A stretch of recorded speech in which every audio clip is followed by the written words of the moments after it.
Ils l'ont torturé, et puis quand ils l'ont lâché, il s'est noyé chez lui, quoi. Il a vu le capitaine Alain qui a repris le message et elle a entendu lire le capitaine Alain qui disait « Situation désespérée, demandons renfort immédiat ». Voici l'histoire d'un village microscopique sur le flanc sud du Vercors. Il s'appelle l'Escoulin. Là, on a bien longtemps vécu rudement, chichement, mais paisiblement. Puis vient la Seconde Guerre mondiale et cette toute petite communauté d'une poignée de familles va plonger dans la tourmente. Par chance, il nous reste de ce moment de bascule le témoignage d'un de ceux qui l'ont vécu, Gaston Emery. À ce moment-là, à l'Escoulin, on vit d'un peu de tout et d'un peu de rien. Un peu de multiculture, bien entendu. On fait tous les céréales, le blé, orge, betterave, pommes de terre, tout ce qu'il fallait pour vivre, pour emmagasiner, pour vivre l'hiver. Il y avait aussi un peu le braconnage, un petit peu la chasse, parce que tout le monde braconnait, mais il y avait énormément de gibier. Et après, quand la chasse s'est répandue et que les chasseurs venus de ville se sont mis à chasser un peu de partout, le gibier, il n'y en avait plus, ni pour le braconnage, ni pour rien. C'était un embarras pour les paysans du coin. Oui. Tous les chasseurs, quand ils ont pu avoir des voitures et qu'ils ont pu venir chasser dans le pays avec des permis de chasse, ils ont tout détruit. Évidemment, à l'époque, il y avait les braconniers, les gars de chasse couraient après les braconniers. Mais c'était pas méchant, parce que du gibier, il y en avait partout. Quand on allait, par exemple, couper les foins, il y avait les perdreaux. Il fallait faire attention parce qu'on tombait sur des nids de perdreaux. Il fallait faire attention de les éviter. On les évitait, les perdreaux. Après, quand on labourait dans les champs, les perdreaux, ils ramassaient les vers. Chaque fois qu'on tournait d'une raie à une autre, les perdreaux, on courait après pour ramasser les vers dans les raies. C'est pour vous dire le gibier qu'il pouvait y avoir. Et puis alors, l'hiver, par exemple, eh bien, il y avait énormément de personnes qui avaient des coins un peu spécialisés parce que les graines de genièvre attiraient les grives. Alors, tout l'hiver, il y avait des braconniers avec des pièges qui attrapaient des grives. Et puis, j'en connais un qui les portait à 10 dans les restaurants. C'était Gédéon. Il les portait à 10 dans un restaurant. Tous les clients, un petit peu, qui aimaient le gibier. Des Emery à l'Escoulin, il y en a depuis quand des Emery? Vos parents étaient déjà là, vos grands-parents, etc. Non. Enfin, les Emery étaient d'Amblaise. Moi, je suis descendant d'un ancêtre qui était à l'hospice de Romans et qui a été adopté par quelqu'un d'Amblaise. Et alors, à ce moment-là, quand on adoptait un gars de l'hospice de Romans, on ne savait pas d'où il venait, bien entendu, et alors on disait, en patois, d'une gamine. Et c'est pour ça que mes ancêtres, du côté de ma mère, c'était des gabins, un gabin. Ah. Un gamin. Et alors après, il y a eu un de mes ancêtres qui a fait la campagne d'Italie, qui a tout fait ça, il a fait 7 ans d'armée. Campagne d'Italie, à quelle période? Sous Napoléon III. Voilà. Et il a eu la peste, il a eu le choléra, il a tout eu là-bas, et il en est ressorti encore bien bon pour le service au bout de 7 ans. Mon père s'est marié avec une descendante de ces gabins-là. Tous sont agriculteurs, bien sûr. Ah bon, évidemment. Ouais. Tous sont agriculteurs. Tous sont agriculteurs. À l'Escoulin, là où on habite au quartier, là où on habitait au quartier des Maillets, il y avait justement un gabin qui avait acheté quelques ruines comme ça. Ma mère était née à Piégros-Laclastre avec ma grand-mère qui était une gabin aussi, était née à Piégros-Laclastre. Les gabins du Maillet, n'ayant pas de descendance, ont adopté ma mère à l'âge de 9 ans. Et alors c'est de là-haut, après, qu'elle a connu mon père à Amblaise, qui se sont mariés en 1922. D'après ce que vous racontez dans votre livre, là, dans les chroniques que vous avez faites par exemple, alors vous expliquez que bon, vous alliez à l'école, mais que l'école était épouvantablement loin. 2 kilomètres, qu'il fallait faire en toute saison. bien sûr. Il fallait le temps qu'il fallait pour y aller. Le matin, on se levait, il fallait vite se débarbouiller, comme on disait. Bon, on se débarbouillait que ça, puis on prenait dans une bassine un bain 2 fois par semaine, quoi, à peu près. On se débarbouillait, puis on déjeunait vite avec du cacao, le banania. Il y a bon banania, je m'en rappelle toujours. On déjeunait avec le cacao, et puis on partait. Mais alors, à l'époque, quand j'ai commencé l'école, à l'âge de 5 ans, c'était pas ma tante encore qui faisait la classe. Elle a été nommée institutrice chez moi en 1936. Alors après, on prenait pension chez ma tante. Mais à l'époque, on portait la gamelle, comme à l'armée. Justement. On avait la gibecière, plus une gamelle. Puis de là, à midi, on faisait réchauffer ça sur le petit poêle de la classe, quoi. Et il y avait une classe avec tous les enfants des différents niveaux, quoi. Il y avait... Bien sûr. Il n'y avait pas de maternelle, il n'y avait rien. Vous avez l'idée que vous étiez nombreux dans la classe? Le plus où on a été, ça a été 14. Avant, il y en avait peut-être eu un peu plus. Vous aviez toute votre journée d'école qui se terminait à quelle heure? Ça terminait à 4 heures. Et alors à 4 heures, c'était presque nuit, l'hiver. Et l'hiver, il y avait une semaine de service. On était 3 pour désigner pour faire le service. Et alors balayer, charger le poêle pour l'allumer le lendemain matin, 2 ou 3 arrosoirs d'eau dans le WC. On appelait ça le chiotte. Puis des fois l'hiver, ils mettent du crésil pour tuer les... Pas l'hiver, l'été, mais du crésil pour tuer les mouches. Elles volaient partout. Voilà l'hygiène qu'on vivait comme ça. Et puis il fallait vite remonter au maillet.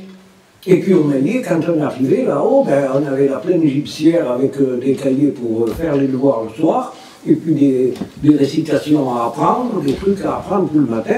On apprenait ça à la lampe à pétrole, quoi, bien entendu. Puis après, quand la guerre a été déclarée, c'était la lampe à acétylène. En plus, il y avait les travaux de la ferme, parce que de toute façon, vous donniez un coup de main à vos parents. L'été, bien entendu. Oui. Donc le coup de main, c'était quoi?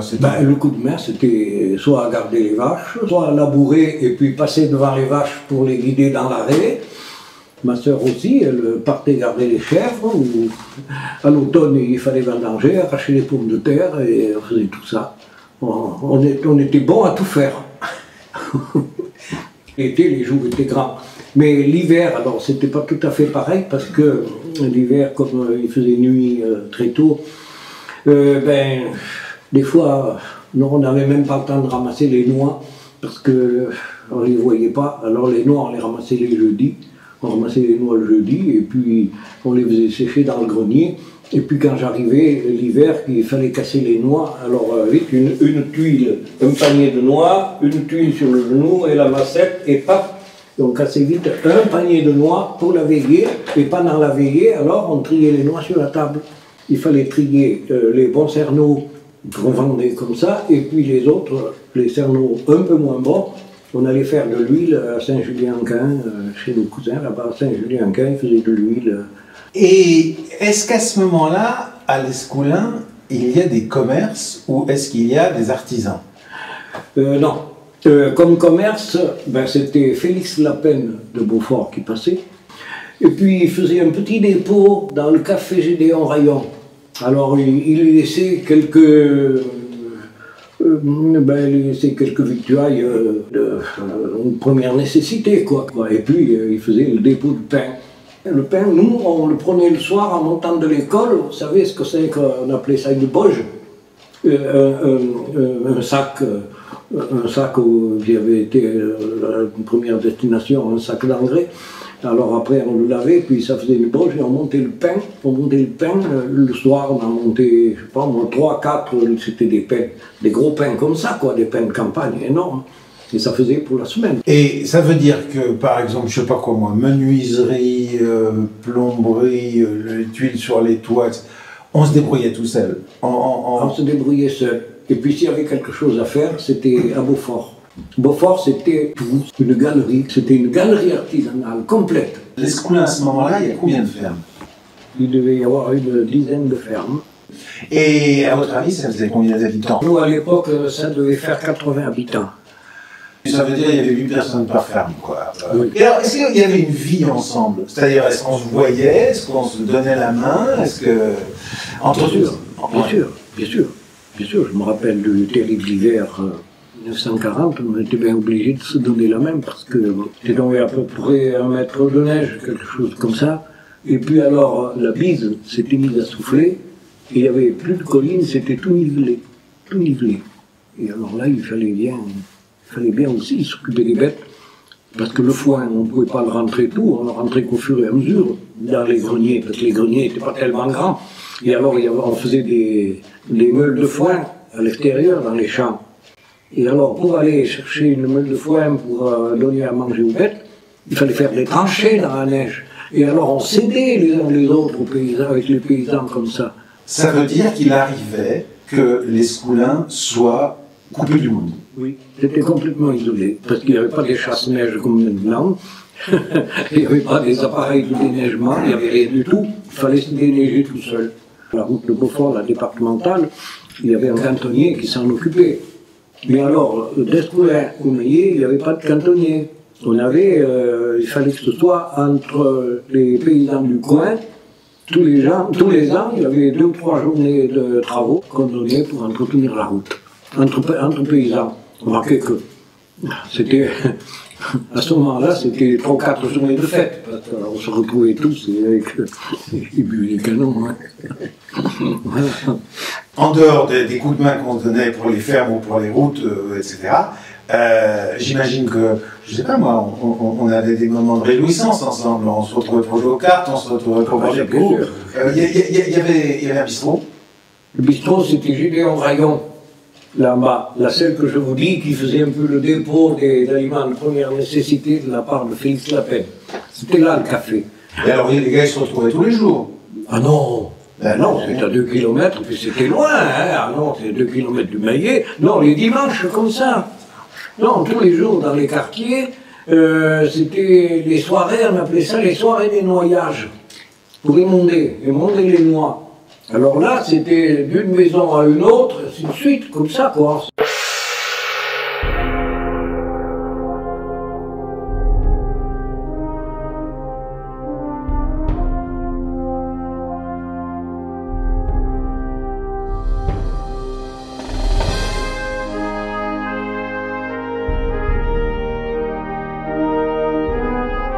Lorsqu'on lit vos chroniques, évidemment, on se rend compte du côté terrible de la guerre. Ça a été terrible.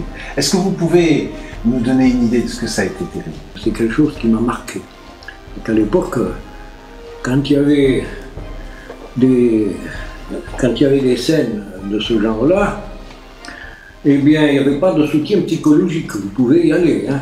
Soutien psychologique, quand arrivait un maquisard et puis qui disait je viens de voir du côté de Vassieux, je viens de voir un gars qui a été pendu par les pieds, il a crevé comme ça, il a dû manger 4 kilos de terre, je ne sais pas combien de temps il a mis pour crever, qui vous dit ça comme ça tout cru là devant, je vous garantis que ça fout un sacré coup, hein.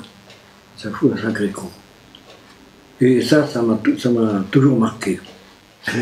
Pour qu'on comprenne bien pourquoi vous l'avez vécu, il faut peut-être expliquer pourquoi l'Escoulin était si important dans le dispositif de la résistance, quoi, si on peut dire. Ben évidemment, bien sûr, parce que ça a été le quartier général de l'ancienne ferme Lantôme qui est devenue Capoue, c'était le quartier général du général. Enfin, à l'époque, c'était le commandant Legrand.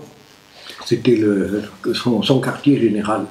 Et alors, c'est de là que dépendaient un peu tous les ordres de défense du Vercors, quoi. Il avait envoyé, le commandant de la SUE avait envoyé ma sœur. C'était bien après, quoi. Suzanne, elle s'appelait. Ouais. Elle s'appelait Suzanne. J'avais envoyé ma sœur à l'âge de 17 ans faire une mission au risque que j'en parle. Dont vous racontez l'histoire, voilà. Comme en français, on pourrait dire qu'elle était estafette, si on peut dire. Elle était messagère et elle s'est fait arrêter plusieurs fois par la Gestapo ou par les Allemands et elle est passée à travers, quoi. Elle est passée à travers. Ouais. C'est ça. Mais alors, vous étiez à ce moment-là, donc j'essaye de faire, vous avez 14 c'est ça, hein, 14 ans approximativement. Vous aviez conscience qu'il y avait des résistants tout autour de vous? Ça se sentait dans... Ah ben, ça se sentait, oui. Mais c'est drôle, on le sentait qu'il y avait des résistants, mais on n'avait pas conscience vraiment de ce qui pouvait nous arriver. Si on pensait bien un petit peu qu'il allait arriver quelque chose. Mais c'était un petit peu dans le sens des choses. On n'avait pas la panique, on ne paniquait pas. C'est bizarre. Avec vos parents, vous en parliez? Oui. On n'était peut-être pas au courant de tout. Mais enfin, on en parlait pas mal, bien entendu. Et déjà, là, c'était en 1944, en 1943, on avait déjà vécu un peu l'incursion des GMR et des CRS, pas des CRS, des GMR et des miliciens à Amblèze, qui avaient capturé un cousin à Amblèze, qui était maire d'Amblèze, et puis qu'il a été déporté au fort Montluc à Lyon. Ils l'ont torturé, puis quand ils l'ont lâché, il s'est noyé chez lui, quoi. C'était un bonheur, oui. Et puis à ce moment-là, ils avaient pris le facteur Isinjar d'Amblèze, et puis ils l'ont torturé à Vassieux, ils l'ont brûlé sur une... Mais ça, on était au courant de tout, quoi. On vivait ça. On vivait pas ça en dehors, on le vivait nous-mêmes, ouais. Directement. Et ça, c'était en 1943. Et puis il y avait des tas de petits jeunes que vous deviez voir passer, pas loin de la ferme, peut-être certains même que vous connaissiez, et qui étaient en train d'aller se cacher dans le coin, quoi. Ils étaient allés se cacher ailleurs. Il y avait donc Marcel Gau. Marcel Gau avait été pris dans un groupe de résistance là-haut du côté d'Annecy, je ne sais pas exactement. Et puis il avait été déporté à Buchenwald. Et quand il est revenu, il faisait que 34 kilos. Et puis il y avait André Archinard. Il a été déporté à Marbourg en Yougoslavie. Comme il était au service du travail obligatoire, il n'était pas parti. Il était parti dans la région de Veynes, là-haut, dans les Hautes-Alpes. Il a été dénoncé. Il a été pris là-haut, dans la région de Veynes. De là, il a été formé dans un convoi pour Auschwitz ou quelque chose comme ça. Et il s'est trouvé à Hambourg. Et dans un bombardement de Hambourg brûlait. Lui, il s'est retrouvé presque tout nu, comme ça, par miracle. Et quand les Allemands l'ont récupéré, il a dit, moi, je suis pour le service du travail obligatoire, j'allais au service du travail obligatoire. Alors, ils l'ont envoyé en Yougoslavie, dans un camp pour travailler sur des locomotives. Et là, à plusieurs, ils ont fait des sabotages. Et les sabotages ils n'ont pas bien réussi. Et il s'est fait massacrer la tête, il s'est fait pas torturer complètement, mais enfin, il était revenu lui aussi, avec presque plus de poids, je ne sais pas combien, même pas 40 kilos. Et à ce moment-là, quand il a été libéré par les Russes du côté d'eau, il est passé par Odessa et il est revenu par, je ne sais plus par quel genre d'itinéraire, et il est rentré quand même vivant au Maillet. Quand il est revenu, il ne pouvait plus tenir droit, quand il avait la mâchoire fracturée et tout ça. Et mon père, qui était maire du pays à l'époque, il avait fait avoir des droits pour être soigné gratuitement. Mais alors Marcel Gau, lui, vous avez entendu parler, lui. Oui.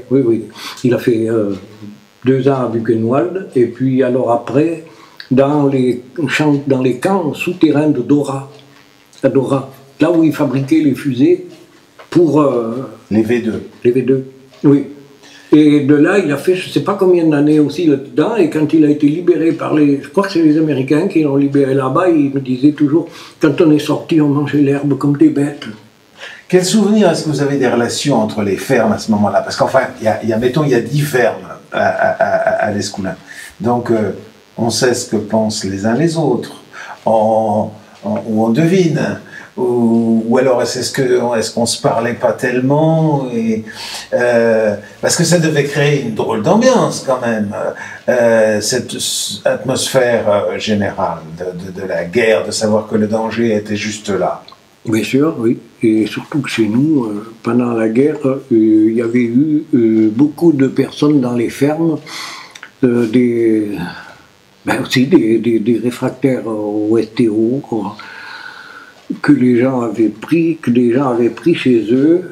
Et on le savait. Tout ce que vous êtes en train de me dire, ça veut dire que vous le saviez. Vous saviez qu'il y avait des types qui ne devraient pas être là, mais qui y étaient. Oui, bien sûr. Vous le saviez. Oui, bien sûr. Et vous aviez 12-13 ans. Donc, si vous le saviez, ça veut dire que vos parents, bien sûr, a fortiori... Ah ben évidemment, oui.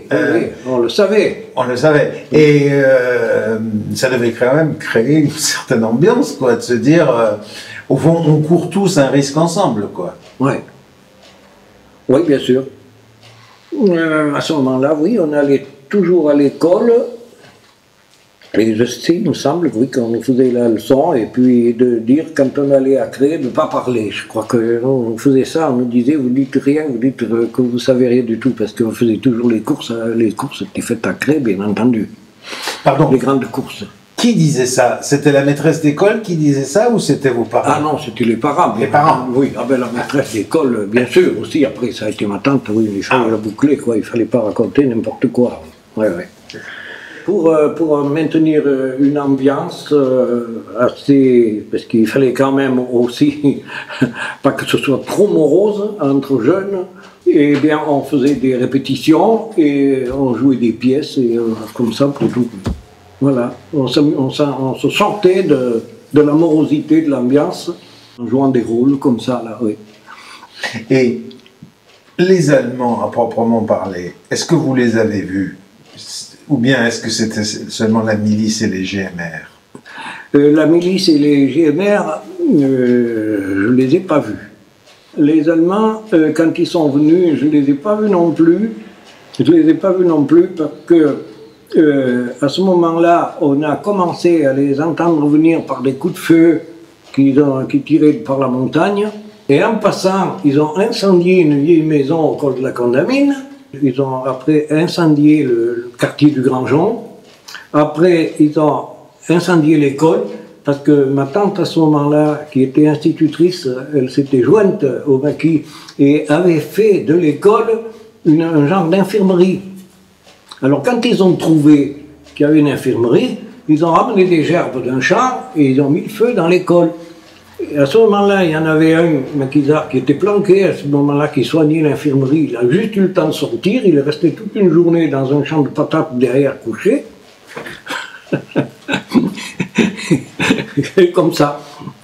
Et alors, ils ont ramassé des paysans, ils ont ramassé Gédéon Rayon, ils ont ramassé des paysans des alentours, et puis ils les ont fait défiler devant eux, parce qu'ils savaient qu'il y avait le poste de commandement du général de la Suisse Ingéniesse plus haut, et pour pas qu'on leur tire dessus, ils faisaient défiler les gens du pays par devant.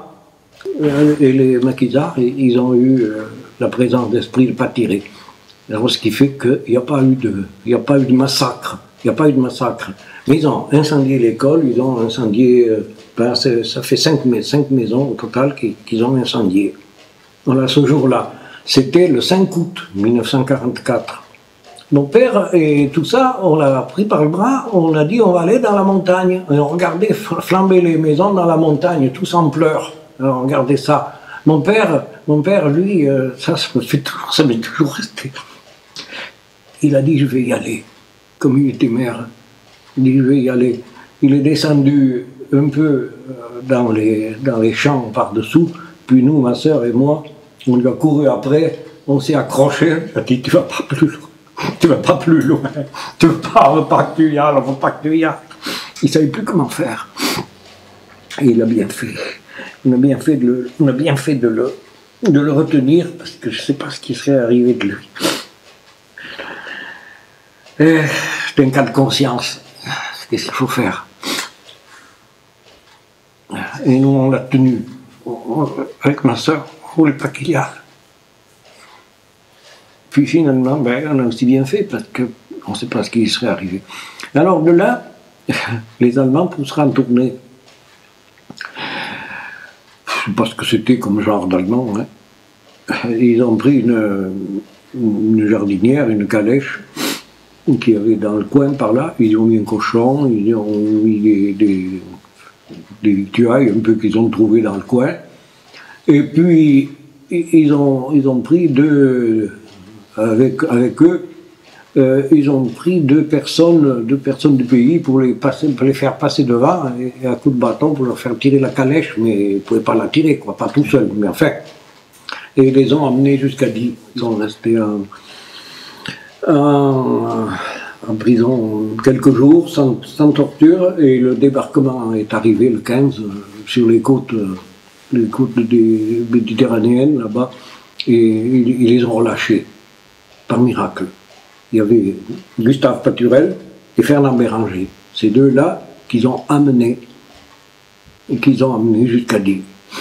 Vous étiez en contact avec celui qu'on appelait le commandant Legrand, qui est devenu, enfin son vrai nom étant de la Suisse-Saint-Géniès. Vous, cet état-major, vous le voyiez? Ah oui, bien sûr, il venait chez nous continuellement. Dans ma chambre, c'était en somme le culte, quoi. Il avait son adjoint, le père Fraisse, qui était un père jésuite, qui venait lire la messe, puis le commandant Legrand venait à la messe, et puis alors après, ma sœur nettoyait, moi je faisais l'enfant de chœur, et puis ma sœur nettoyait après, c'était le pasteur protestant qui venait faire son office après. Il y avait les deux cultes au même endroit, comme ça? Les deux cultes dans ma chambre, oui. Le culte protestant, c'était ma mère qui faisait le pain, le coupait en petits morceaux, quoi. Et puis le vin, je ne sais pas comment, mon père, il avait la piquette, et il pouvait toujours fournir du vin, quoi. C'est ça. Ouais.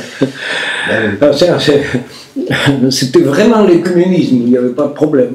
Est-ce que votre sœur, avant tous ces événements, est engagée dans la résistance? Enfin, est-ce qu'elle... Non, j'étais pas plus engagé à l'âge de 17 ans que personne d'autre. Seulement, à l'état-major, il avait repéré comme une fille qui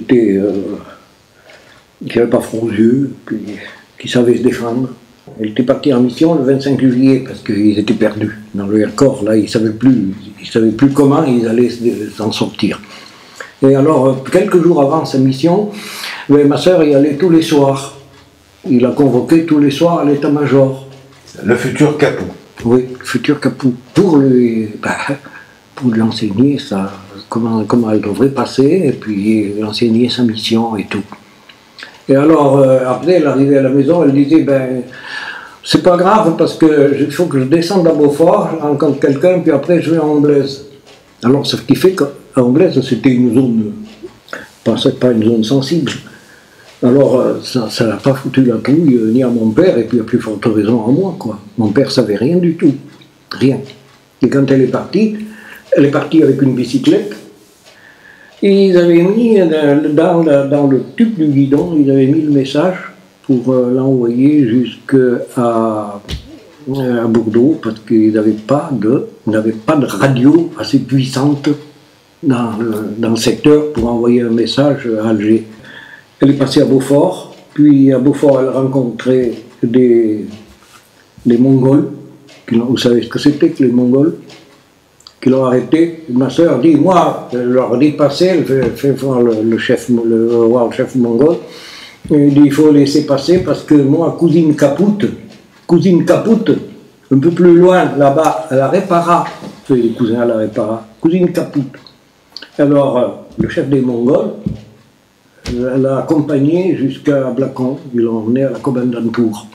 Et à la commandantour, pour traduire son français avec le commandant allemand, qui paraît que c'était un gros barbu, il était moche comme tout, il ne comprenait pas le français, ils sont allés chercher à la papeterie La Thune un Alsacien.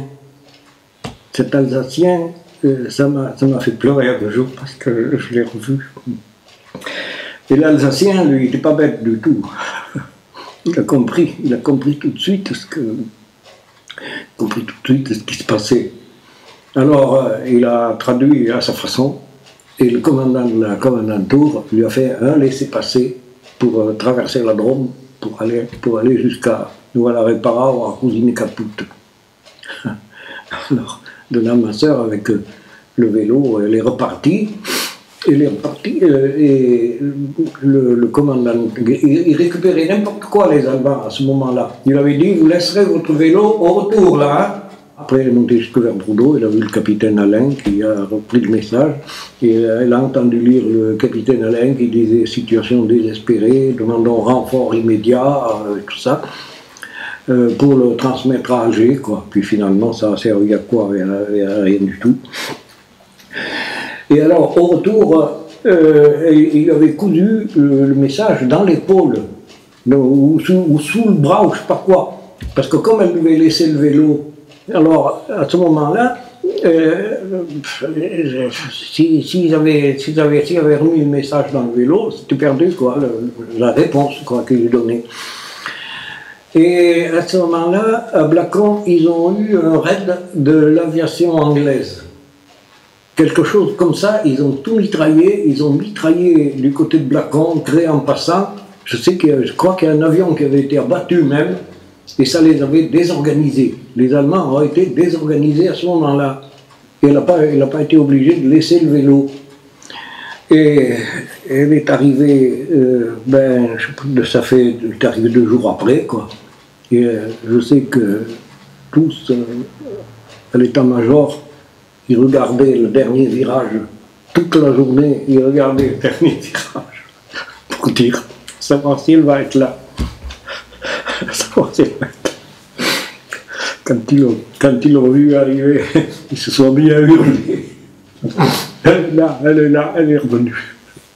Alors, il faut dire que les événements se sont précipités. Ah, mais après, les événements sont précipités. Parce qu'il y a Vassieux, il y a... Ah oui, mais Vassieux, ça a été un petit peu après le 14 juillet. Les Allemands ont décollé de Chabeuil avec leur planeur, là, et là-haut, ils ont... Ouais, il y a des tas d'histoires qu'on a racontées sur Vassieux. Mais enfin, la grande généralité des histoires sur Vassieux, elle est vraie, hein, pas de problème.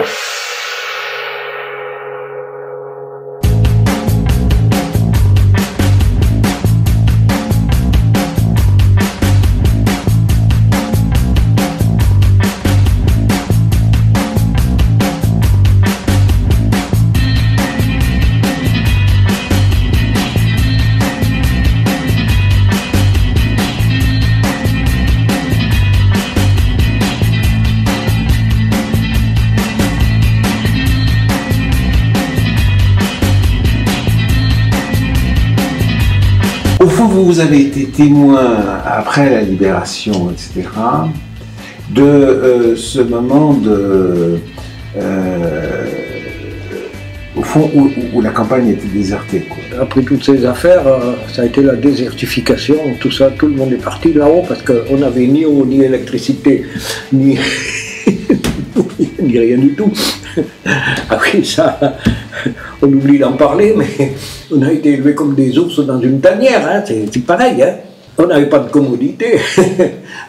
Les WC, c'était dans les champs, l'hiver, l'été, c'était dans les champs, l'hiver, c'était dans les étables, quoi, c'est pareil, quoi. Il n'y avait rien. Ça donne le vertige. Quand je vois par où tout ce qu'on a vécu, et pour en arriver maintenant à ce modernisme effréné, à ces machines, tout ça, non mais ça donne le vertige. On ne sait pas par où on a pu passer avec tout ça. C'est vertigineux.